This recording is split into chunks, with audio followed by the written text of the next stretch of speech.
G'day, Panther Nation. This is your sports editor, Daniel Stackhouse, and I'm here with another episode of Coach's Corner. As the spring season is winding down, I'm going to be talking with the coach of the state-bound girls lacrosse team, Coach Mary Lehman. How are you doing today? Great. Fantastic. I'm doing very great today. Like I said, you guys are state-bound. So, real quick, just kind of, if you could reflect on the postseason run y'all have had so far. It is probably one of the best postseasons that we've had, post-run to state championship, just because it's the first time we have been matched up with really good, even competition along the way. In the past, we've actually kind of had it a little easier getting to this point, and so in a way, we really appreciate the fact that it has been more challenging because it's just helping prepare us for the next level. So, and you mentioned, you talked about it a little bit earlier, is that you schedule these hard games against some of the best 1 through 5A and 6 and 7A teams, and then you also have this really difficult road playoff run where you're going up, where you have like one game that's a three time lightning delay, and your semifinal game is literally a 1-goal game. So, how battle tested is this team?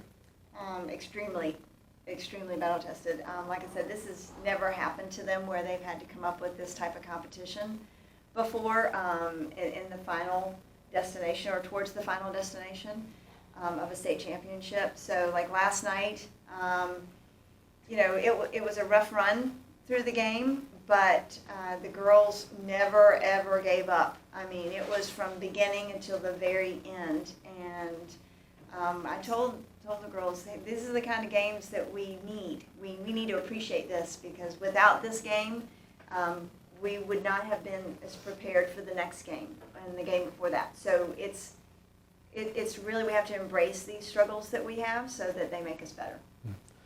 You and I talked about that after the game yesterday. There was a lot that Northview brought, with a scrappy offense, sturdy defense, and let's face it, some officiating problems. And you've gotten the time to think about what have you been taking away from that game?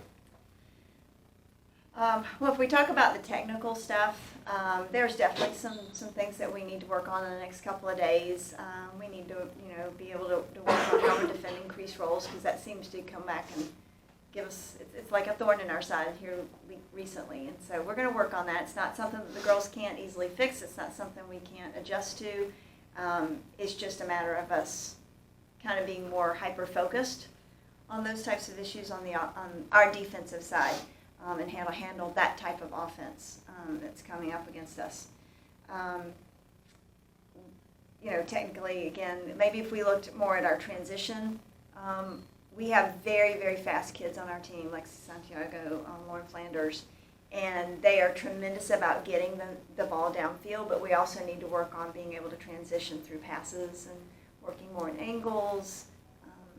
So just some technical things that we really need to put emphasis on the next couple of days because the talent's there. I mean, we're ready. That's not an issue as far as that's concerned. We talked about it a bit last night where and I kind of want to ask you this again, with a lot of those flaws being potentially exposed against Northview, do you think this was exactly the game you guys needed before state? Yes, I do. I think this is exactly what they needed. Obviously it would have been devastating for our kids to not win that game. But I never doubted that we weren't going to be able to pull it off. Even when we, got ourselves up those 2 goals in the 2 minutes, I knew that they had it in them, and they've done it all season long. They've pulled this off all season long where they've been able to come back and work as a team and know that they can depend on their teammates throughout whatever situation they're in, defense or offense. You bring up a lot about the team and how they're able to finish like this, and it's something that you've said you guys have been focusing on the entire year. When you look at this team, what values are at the core? I would say core values would be Our buzzwords would be family. We focus on ourselves as being a family, no matter what. It's a simple word, but it truly describes who we are. And these kids live, eat, and breathe lacrosse, and they're there for each other. They pump each other up throughout the entire season, even off season. It's a connection that I don't think a lot of teams get to experience, and we're just very fortunate that it's already been developed, and it's a culture really that we hold on to. I would say too, we are dedicated to being where our feet are. That's a huge mantra that we use, and we've used it for several years. And we really emphasize that with the kids and tell the girls, when you're on the lacrosse field, when you're at practice, that's where your feet are. That's where your mindset should be. That's where focus on lacrosse and our team, and we're playing for each other. When you're in school, your feet are in a classroom. You have to be focused on your academics. And so it kind of helps them to separate, when those distractions come in and how to kind of take care of that and push it aside and really focus on what you're doing at that very moment. Not to push anything away from this team and all they've accomplished, but the ability to cultivate talent from you and the other assistant coaches and being able to keep those core values, is this how y'all have been able to potentially to potentially create a culture for one of the most dominant teams in Georgia girls lacrosse? I think so. I really do. I think that you have to, every kid on the team has a purpose. Even if they're the kids that are on the sideline, everybody has a purpose on that team, and that's important that they understand that. It's not about the playing time. It's not about who scores the most goals. It's not about who causes the most turnovers. That's important. That obviously allows us to win a game. But honestly, it's about them as individuals, and what are they gaining out of this? Not just a win of a game. It's what life skills are they learning and relationships that they're developing throughout the season. We try to put that at the forefront. Everything else falls into place. Now we're at the state championship, which is insane because this is the third time in, well, let's take out the COVID year, third time in 3 years that you guys have made to the state championship. You've had a bit of time to think about it. What do you think of this, being able to make it for the third time in a row? It's amazing. I can't imagine. I mean, I'm super excited, but I can't even imagine how the girls. I'm happy for the girls, not for me. It's really about these kids and seeing their hard work pay off. It's surreal. It's unbelievable, and it's a privilege. Truly, it's a privilege to be a part of this program, and it makes me so proud when I'm out and about, and if I'm wearing my Stars Mill, and especially Stars Mill lacrosse, logo or whatever out, and I mean, it's the looks that you get from people. It's just they know.